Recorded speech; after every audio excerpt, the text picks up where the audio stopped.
இப்போ வந்திருக்க புது இங்கிலீஷ் மேம் டெய்லி நம்ம இங்கிலீஷ்ல பேசுறதுக்காக நிறைய இங்கிலீஷ் சென்டென்ஸ் எழுதி கொடுக்குறாங்க, நிறைய இங்கிலீஷ் வேர்ட் எழுதி போடுறாங்க.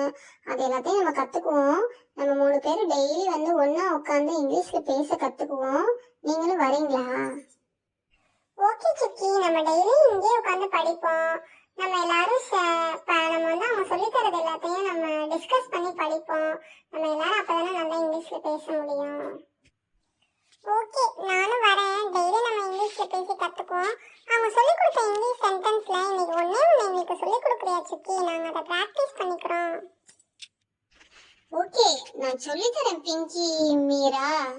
நம்ம பிங்கி மீராக்கு சொல்லித்தராம வேற யாருக்கு சொல்லித்தர போறேன்? பிங்கி மீரா, உன் பேர் நான் இப்படி கூப்பிட்டுட்டே இருக்கேன், அழகா இருக்கு. இப்ப சொல்லித்தரவா? இன்னைக்கு ஃபர்ஸ்ட் சென்டென்ஸ் மேம் என்ன சொன்னாங்க அப்படின்னா, வாட் ஆர் யூ டூயிங்னு சொன்னாங்க.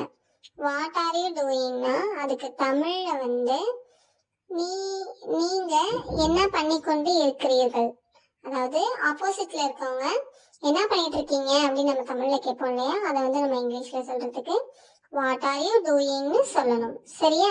புரிஞ்சுச்சா மாயா? புரிஞ்சுச்சு Sukki. What are you doing? இப்போ நான் உன்னை கேட்கட்டா, நீ எனக்கு ஆன்சர் பண்றியா?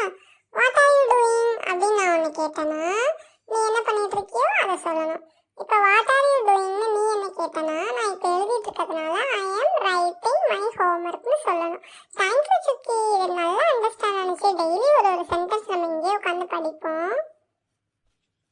எனக்கும் புரிஞ்சிச்சு Sukki. Okay, what are you doing, நீங்க என்ன பண்ணிக்கிட்டு இருக்கிறீங்க. ஓகே, எனக்கும் புரிஞ்சிச்சு சுக்கி. இந்த சென்டென்ஸை நானும் இனிமேல் டெய்லி யூஸ் பண்றேன்.